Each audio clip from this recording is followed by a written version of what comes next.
Sous le ciel de Paris s'envole une chanson. Les comportements amoureux féminins ont-ils changé? Où en sont les rapports hommes-femmes? Envie de séduire, besoin de s'attacher, recherche du plaisir. Zone interdite à enquêter, on en parle dans un instant.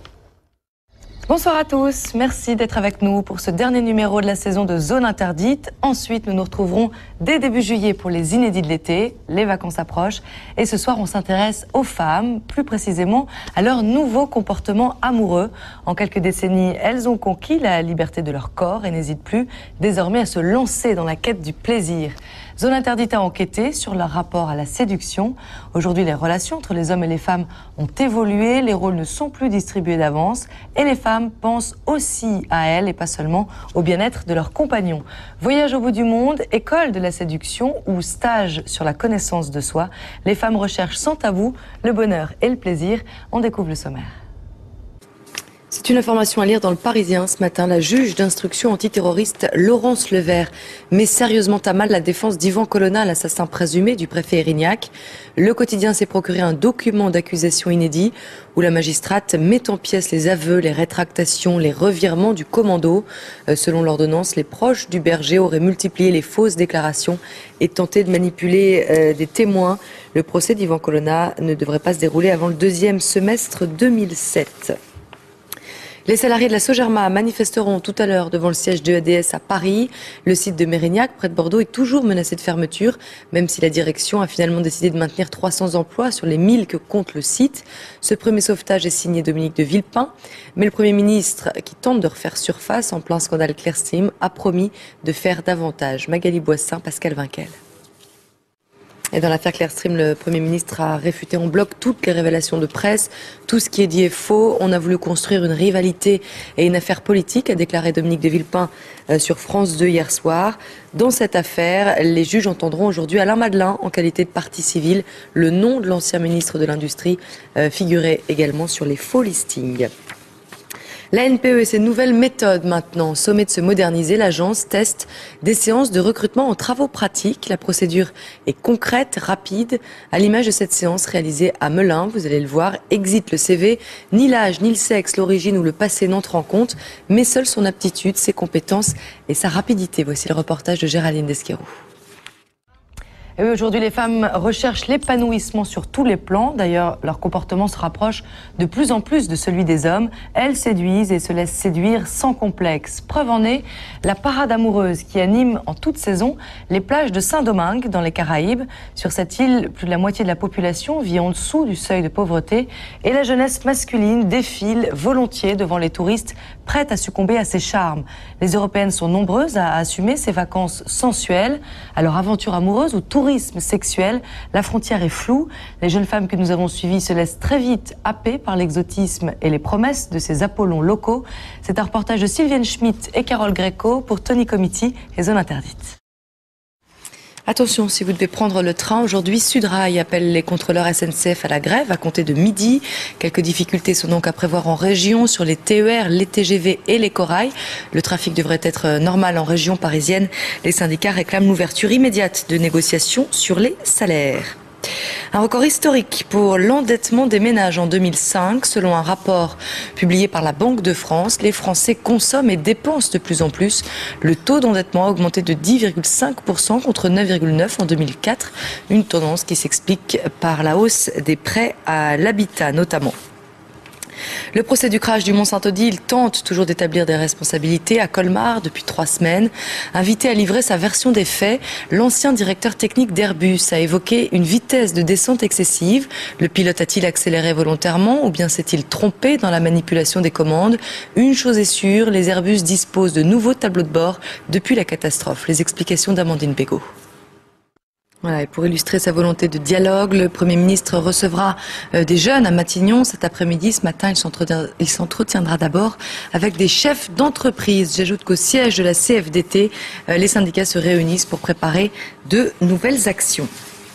Le ministre de l'Intérieur est attendu en Corse. Nicolas Sarkozy doit installer le nouveau préfet de Corse à Ajaccio. Une visite qui survient au lendemain d'un attentat à l'explosif dans le sud de l'île. La luxueuse villa d'un avocat parisien a été incendiée sur la commune de Cotichiavari, près de Porticcio. Le ministre devrait consacrer cette visite éclair à la sécurité et à la violence dans l'île. On part en Biélorussie maintenant où l'opposition rêve d'un scénario à l'ukrainienne. Une dizaine de milliers de personnes ont déjà réussi une première mobilisation dans le centre de Minsk, malgré les menaces d'Alexander Loukachenko. Le président autocrate sortant a recueilli plus de 82% des suffrages, mais l'opposition dénonce une fraude flagrante. Emmenée par Alexander Milinkevitch, la foule s'unit pour réclamer de nouvelles élections et la poursuite de la mobilisation. Sylvia Amikone. Les jurés pourraient commencer à délibérer en vue d'un verdict dès la fin de la semaine. Les tensions commerciales entre les deux pays sont vives. C'est dans ce climat qu'Hu Jintao, le président chinois, entame sa première visite officielle aux États-Unis. Pour les Chinois, il s'agit d'une visite d'État. Pour la Maison-Blanche, c'est une visite tout court. Voilà l'ambiance. Il faut dire qu'une partie de l'opinion américaine considère Pékin comme l'ennemi public numéro 1. On retrouve notre correspondant à Washington, Gilles Boulot. Voilà, nous avons retrouvé Angel 6 mois après le tournage. Elle s'est donc mariée, vous l'avez vu, en décembre dernier à Saint-Domingue. Depuis, elle est revenue à Paris. Nous sommes allés lui rendre visite et la regarder. Surprise. Allez, retour en France maintenant, où la recherche du plaisir sensuel, sexuel, fait également partie des préoccupations des femmes. Si cette quête a toujours existé, aujourd'hui, on en assume davantage la démarche, de l'achat d'accessoires érotiques à des stages de découverte de leur corps. Les femmes osent de plus en plus. Nous avons enquêté sur ces nouveaux comportements libérés. Vous allez voir que la recherche de l'épanouissement n'a pas d'âge. Les femmes que nous avons suivies n'hésitent plus à explorer de nouveaux territoires. C'est un reportage un peu coquin. Nous conseillons donc aux enfants de moins de 12 ans d'aller se coucher. Il est signé Ophélie Raduro pour Patrick Spica Productions et Zone Interdite. On en vient maintenant à la courte victoire des indépendantistes monténégrins. Plus de 55,5% des habitants de la petite république montagneuse ont choisi de rétablir l'indépendance. Le Monténégro devient ainsi le dernier bloc yougoslave à rompre avec la Serbie. Pour ses 650 000 habitants, c'est une porte qui s'ouvre vers l'Union européenne. Béatrice Blondeau.